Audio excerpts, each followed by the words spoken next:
Just hit the live button.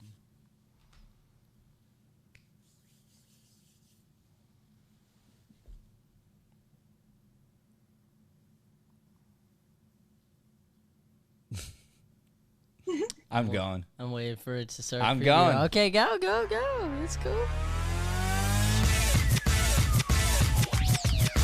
This is Mornings with Matt, the Deering Acting Studio podcast, where we discuss the connection between life and acting. Alrighty, good morning, everybody. Welcome to Mornings with Matt, the Deering Acting Studio podcast. We got a big guest on today, coming at us. Sure do. All the way from overseas, from London. I'm gonna do a little bio here. I think this will be good. We've got Jade Asha. She is born and raised in London. Jade is a multi-award-winning actor. She's now got 70 acting jobs under her belt, and she has taken this information and written what I hear is a great book, Actor-Prenuer, a working actor's guide. Good morning, Jada. Good morning. I keep calling you Jada. We've got a Jada over here. I apologize. It's Jade. Hello, Jade. Hi. How are you, Matt? I am wonderful, wonderful. Good morning. Thank you for being on our show. Of course. Well, good afternoon. Yeah, it's 2:00 here. So. Okay. Yeah, we do the early morning thing. So it's 7 a.m. here, and we teach late night classes too. So the Friday morning is always like that's the craziest time. Wow, well done. So talk to us first before we get to your book about you a little bit and how you came into the acting world. Well,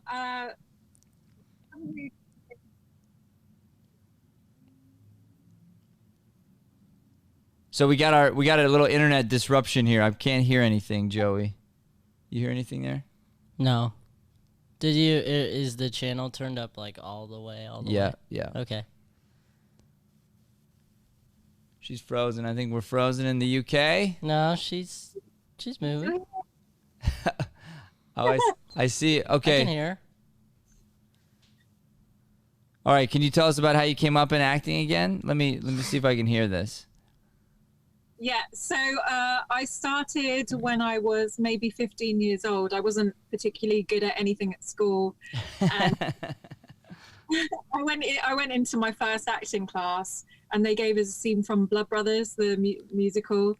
And that night I went home, and it was the first time I'd ever done all of my homework. And then I got back to class the next day, and no one else had even looked at it. I was like, oh, okay, maybe I like this more than anyone else. And then I went on and started doing Saturday classes. And then when I was 17, I moved to London. I was like, I'm going to become an actor. So I didn't know what I was doing. I just got some headshots done and started applying stuff online, and that's how I started, really, just finding my own work. Wow, wonderful. So and what about like your training? Have you been training? Are you ongoing as an actor working on your craft? Yeah, I think the training always has to continue. Like, you've always got to be doing something and building, and you'll change as an actor. But yeah, so I started obviously in school, then I did it at college, and then I did the Saturday drama classes. And when I moved to London, I then did a year at a college again. So I'd already had like maybe 5 years of acting training. And then I really wanted to go to drama school, but I auditioned for 4 years. I kept on getting waiting listed. I didn't quite ever get in. So then I thought, well, you know what, I'm not going to let the training, not being able to get into one of these big schools, stop me. So I trained in stage combat and started making my own work there. A group of us, literally, we wanted to film our own scenes. We'd never done any film work before, and we hired a minibus, and we literally drove from London to Scotland, which was about 10 or 12 hours drive. We found a derelict castle on the edge of the sea, and we just camped there for 2 days and made a short film. And that was kind of my first introduction. But yeah, since then, I was terrible, by the way. I was like looking at the camera and laughing and falling over, and it was just a sham, but it was like really good lessons. So I have learned a lot on the go while on jobs. But here and there, I've done classes like this, the Actors Centre in London, or I'll do, courses, work with people, workshops. But mainly at the moment, I'm concentrating on building accents and learning languages and skills. Yeah, well, obviously you've got a beautiful British accent, but that is that one comes naturally. Do you have an American accent? I'm curious. I do. Please don't ask me to do it. It's literally like my worst. Everyone laughs at me when I do accents anyway. That's hilarious because I feel the same way about your accent. So that's funny. All right. I feel yeah, but in front of America, well, I went to LA and they were like, I was in a class full of people and they're like, can you do an American accent? I was like, don't ask me to do that. That's great. Okay, so so now you were nominated Best Actress for your role in The Intent on Netflix. Is that right? Yeah. Talk to me about that. So that was an independent British film. It's on Netflix now, and yeah, it was a great project to work on. It was a very intense role. I actually was working on production at the same time. It was a friend of mine's film, and I was kind of doing a little bit of both. And I had all these scenes where I was crying, and it was real tears because it was such a tough shoot. We had a lot, like, the film is full of British rappers who weren't necessarily actors. Okay. And kind of at certain points, I was in charge of getting them on set on time. And like, honestly, I was having breakdowns trying to get everyone to stay in the same place. But yeah, so it was real tears. But I learned a lot on that set about just really being in the moment and being genuine and using real life to get to that place. I love that. That's great. It sounds like and I've suspected this anyway, and I've never been over there, but it seems like every market is pretty much the same. This industry, people think it's so diverse and whatnot. It really is, I think, very, very similar. And I wrote about that in my book. As a matter of fact, I've had a few sales over there that the UK is the second highest selling place after the United States for my book. So I'd like to turn and get to your book, The Actor-Prenuer. What a great name for a book, by the way. We did brainstorming for books. If I'd have thought of it, I might have stole it. That's a great name for a book. I'd seen a few hashtags actually. It wasn't my baby, but I'd heard the name and I was a bit like, well, there's no other books out there, so I'm gonna nab that one because it is a great name. Yeah. I love that. So tell me about your book. How did you get started writing a book? Because I know that's always it's always a question on people's minds. Like it's this big feat, and it really is. How did you get started with that? Well, it was last year, and I was just going through a stage where I was like, right, I want to update my library a little bit. I want to get a few new books. And I saw that an actress that I hadn't worked with directly, but I kind of knew of, she'd written a book. And I kind of had all these ideas for the book that I wanted it to be this and that and the other. And then when I got it, she'd done something quite different. It was very creative and it was quite abstract. But then I realized, well, I really wanted something that reflected the British industry that I've learnt to battle with myself, and that was modern, that incorporated using things like social media, the internet, and especially now we're in lockdown and everything like that. It's like you kind of have to use the resources you have, and there are so many. So, and things like when I went to premieres for my films, there's no advice on, how you should do things, what to wear, kind of how it all goes down, and it can be it's quite an intimidating experience when you go there and you've not done it for the first time. So there's all these things that I felt like I couldn't find. And even in doing intimate scenes, there didn't really seem to be any kind of advice on that either. So I really wanted to create something that had all these things that I was looking for, that maybe it would help someone else as well. So January, I just started writing out chapters. And then it was, I don't know, I just found it really easy because I talk about this stuff all day long. I've been in it for the last 15 years. So for me, just fill in the gaps. And it was just the hardest part was sitting down to write and going like, right, I'm writing now. Right. Yeah, that's really neat. Okay, so so let's talk about a couple of these subjects. I think this is fascinating. So so first and foremost, what is your advice when you're going to a premiere? When you're going to a premiere, I would say be very organized. You can use the photos to promote yourself a lot. Like I'm still using images that are 3 or 4 years old, but it's really useful for growing your online presence, because every day now people will, you know, if you find a new actor or creative, the first thing people will do is Google you. So it's just making sure your online presence is great, and going to premieres is a really good way of doing that. So things like making sure you look great.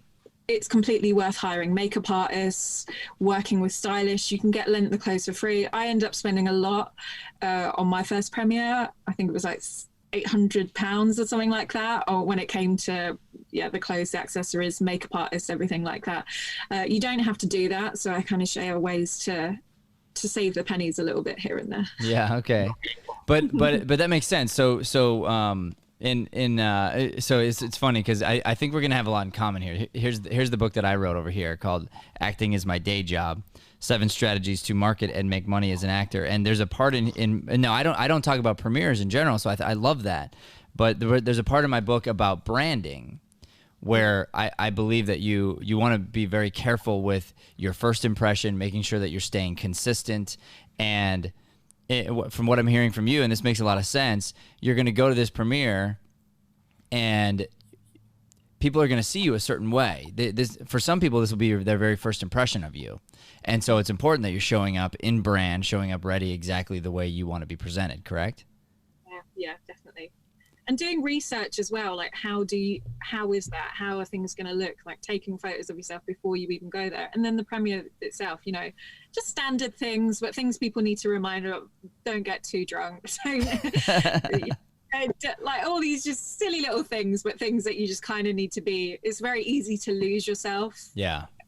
Don't take it for granted, because you know these premieres don't happen every day. So don't be kind of all bougie and because it's easy to do, but yeah. I love that she just used the word bougie. Yeah, but it sounded so cool in the accent. Yeah, for real. So bougie. I mean, everything does. I know, Joe. It really does. All right, so it doesn't work the same when you do. What are you talking about? I'm not sure what you're talking about. Yeah, no. I'm desperate to be doing good accents. Yeah. All right. So tell me. All right. So I'm loving all this advice here. So tell me, what's your take on doing an intimate scene then? So it's not just about the intimate scenes, and that could be anything from holding hands to obviously full on scenes. You have to be comfortable. That is the main thing. You never do anything that you don't feel comfortable with. Everything should be pre-planned. I know that these days they do have intimacy coordinators, but honestly, for new actors, you're not always going to be on film sets where they can afford those. Mm-hmm. So just knowing how you can protect yourself and look after yourself and others, be aware of what should and shouldn't be happening. If you are going to do anything, you know, nudity-wise or anything like that, then make sure that that's all agreed at contracting stage. They should never be able to turn around on set and be like, okay, this is the blowjob part. Like that's not right. You know, that's not allowed. Yeah, I believe that there needs to be this line that you draw early in your career when you first start, and you say, this is exactly what I'm willing to do and not willing to do, almost like a contract with yourself up front. Because it's just like the premieres, this industry can have a lot of, you know, glitz and glamour, and you can get swept up into it very quickly. And so if you don't have a really hard line that you know exactly what you will and will not do, it can be difficult sometimes in the moment. Do you agree with that? Definitely. And you don't have to make decisions quickly. You know, you can take time to really think about it. But yeah, 100%. You know, you have to figure out what you're here for, what you're doing, and set those boundaries.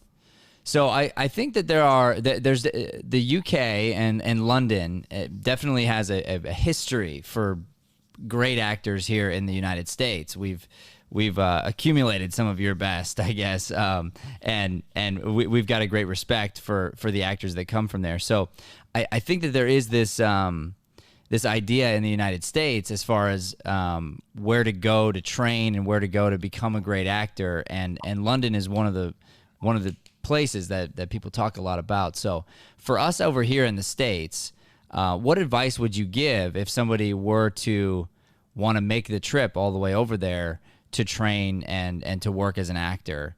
Because again, I think there's a lot of this misnomer that when you move someplace, because you live there, that there's going to be like, you're automatically going to be more successful. And I have to tell people that's not the case. At least here, if you move to LA, there's no guarantee. As a matter of fact, if you don't have any kind of like foundational work ready to go, if you're not training regularly, there's no chance. So tell me, what is it like to move to move to London and to jump into that market? Like, give us a feel for that. So that's essentially what I did, because I wasn't living in London when I was 17 and I came to London.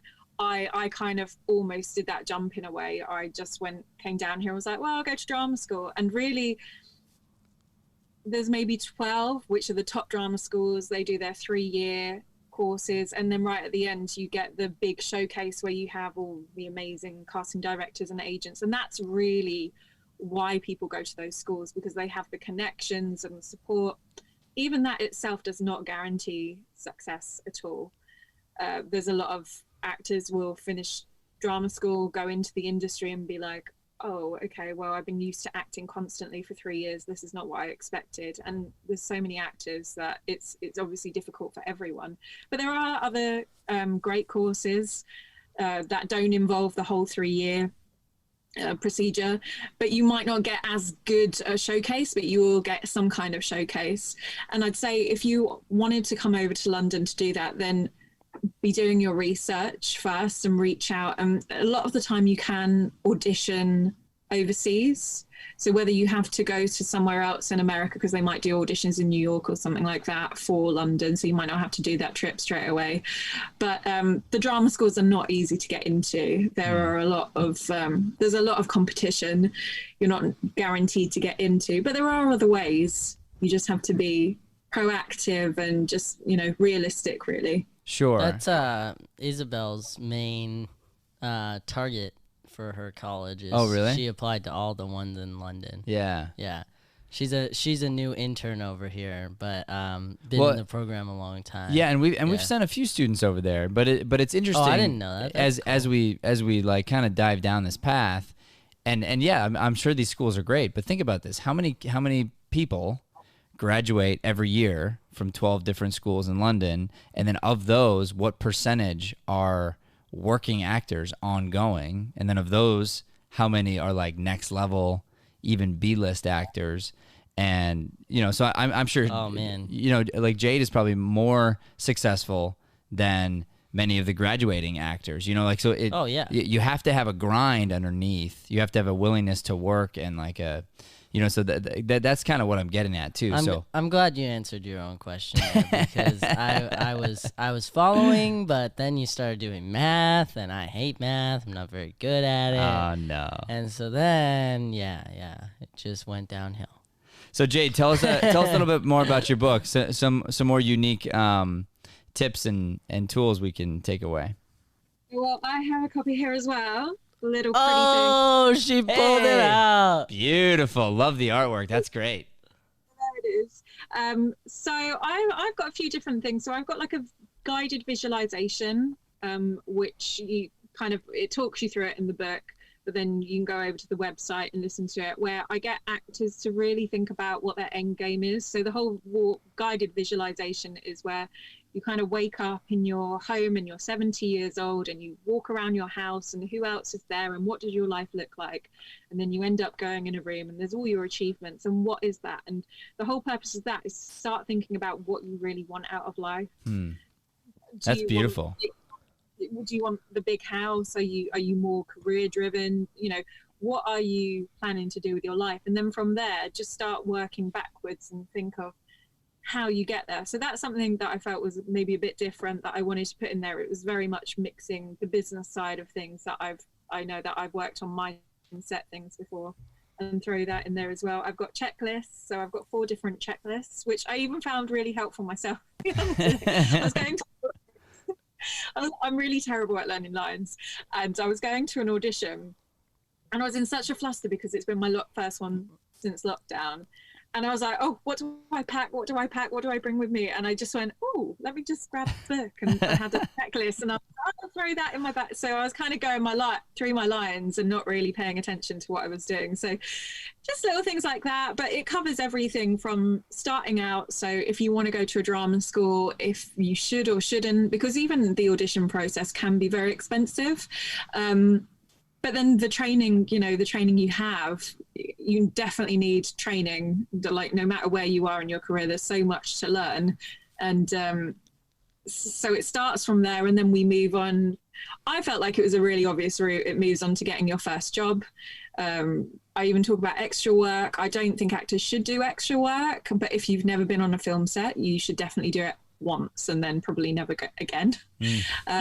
So moving on to your first credits, and then I talk about auditioning, getting your agent, leaving your agent, making your own work, social media, PR, all these kind of things. Excellent. That sounds amazing. I'm very excited. I will be buying your book over here. So I think when we first booked you, I wasn't sure that did we lose her? You killed my segment. Oh, sorry. Go ahead, Joey. We were gonna buy the book live. Oh, well, let's do it. Yeah, let's do it. I'm not killing this. Okay. I will buy the book. Apparently, I will buy the book right now, very soon here. So we're gonna demonstrate how we can find Jade's book here on Amazon. Is it available in the U.S.? I hope. It should be, yeah.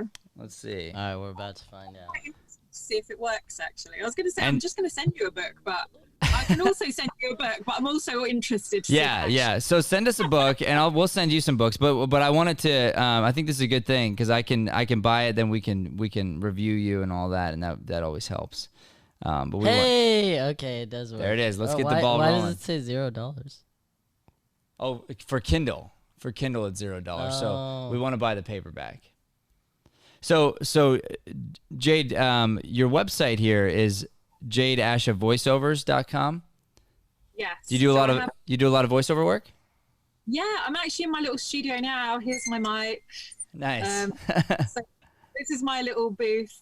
But yeah, so I started doing voiceovers about 3 years ago. It was always one of those things I thought, oh, I'll do it when I'm like not going to auditions, and then I thought, well, why wait? Like, I'm gonna just be shameless here because this morning I hopped on and then I saw the black background and I was like, I couldn't tell if she was outside or like what was going on, but I could have swore that I looked up the time and it was gonna be afternoon there. And I was like, what time is it over there? Because that is such a cool setup. It's literally in my attic, so I'm like, oh, and it's a bit cold, so I have to keep on turning the heater on between to now. So I'm like, oh, but yeah, that's hilarious doing voiceovers in the attic. See, that'd be a great story for your next book. That could be her next book. Voiceovers in the attic. Voiceovers in the attic. I like that. Steal that as well. That's okay. It's more borrowing. I feel like yes. borrow knowledge from each other. All right, so we've got the Actor-Prenuer book. We can go to actorpreneurbook.com as well, and we would love to help support you. I'm hoping we get a little burst here in the U.S. and get a couple sales going your way. Let me think here. Where else are we gonna do this? Oh, there we go. You get it? It's on our website. Oh, perfect. Go. That works. Well, let's purchase that thing, Joey. We'll do. I'm going to share screen. I love it. So she can't see it. So this is her website, everybody. It's really dope. So do you do any teaching, Jade? I don't know. No. Maybe one day you will. So the Jade Asha voiceovers is for clients to find you for voiceover work.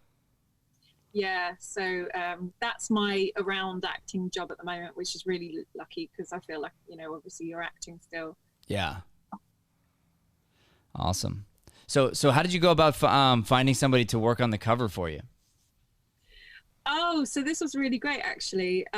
So when I was writing the book, I did a course. There's a guy called Rob Moore over here, and he's a business guy.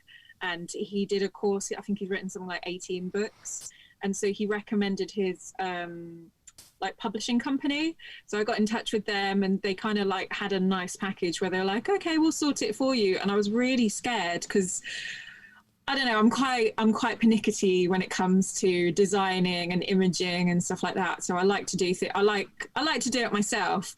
I was like, oh, how's this going to be? And I sent them loads of cover designs of the kind of thing that I wanted. And I thought, this is going to be terrible. This is going to be terrible. And then the first copy came, and I was like, oh, I actually love it. Oh my God, I was really, really shocked that I loved it so much. I really thought I was going to hate it. And then I started changing it and saying, try this, try that, but nothing kind of really stuck up to it.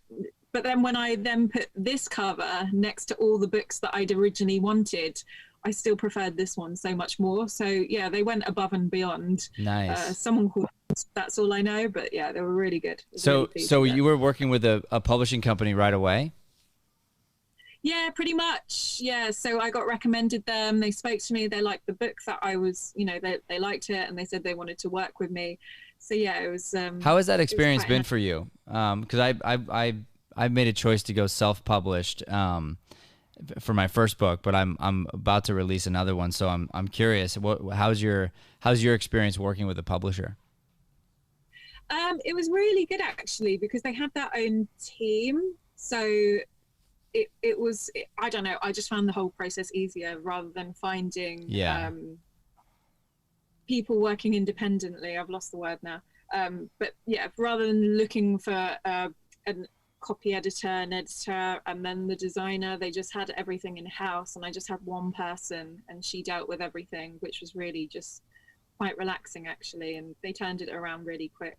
And also it gave me pressure as well, because I knew I had that. I said 4th of November, like in June, and I hadn't even finished it yet. And I was like, we're just going to go to this date and see what happens. Yeah, luckily we did. That's great. No, I like that. That's really neat. Because I definitely know what you're talking about. When you do self-publishing, you feel like you're trying to be a general contractor, and you have to hire all the individual pieces to make it work. But yeah. That's very cool. All right. Well, good. Was there anything you want to leave us with here? Thank you for having me. It's been amazing. And I'd love to know about how I can do one of your classes, or how I can tell people about your classes. Oh, sure. Yeah. So our website is deeringstudio.com. And it's spelled DEARING, deeringstudio.com. And we've got all kinds of classes. As a matter of fact, we are international with our virtual program, which sort of came about because of COVID. We were already working on something, but then we were forced to go there. Now our in-person classes are completely full, but the virtual program, we kept that going for people during the pandemic. And so we had a student come in from Nigeria. We've had people from all over the U.S., and so, yeah, we'd love to have you in one of the classes. That'd be a lot of fun. It would be at 3 a.m. her time. It would be at 3 a.m. her time. How committed are you to taking an acting class? Oh, my gosh. I will do a class at 3 a.m. You will? Yeah. You will? You'll do one? Yeah. I'll give it a go. All right. I might be in my pajamas. All right. Then I'm gonna hold you to that. We're gonna put you in the program. We've got a student from Nigeria who does the same thing. It's like 3 or 4 a.m. every time he comes to class. So great. Yeah, it's so funny. He's like the program here loves him. Yes. His name's Paul Okologbo, and I think he took a couple months off because he's finishing his schooling over there. But yeah, no, he's like this wonderful guy. It's really interesting how now we can come together worldwide and build communities even over the internet. It's incredible. 100p. Yeah. Well, you've been a delightful guest. Thank you so much for coming on the show. I'm very happy for you and excited for your book. This is really, really incredible. Yes. Here, I'll give her a legit round of applause here. And I wish you all the best with your career and with the book. And let's hope we get these book sales going in the U.S., okay? Thank you so much. Take care. Have a lovely day. Take care. Thank you so much, everybody, for watching. This has been Mornings with Matt, the Deering Acting Studio podcast. Please do not forget to like, subscribe, share, help us spread this light-driven content to the planet. God bless.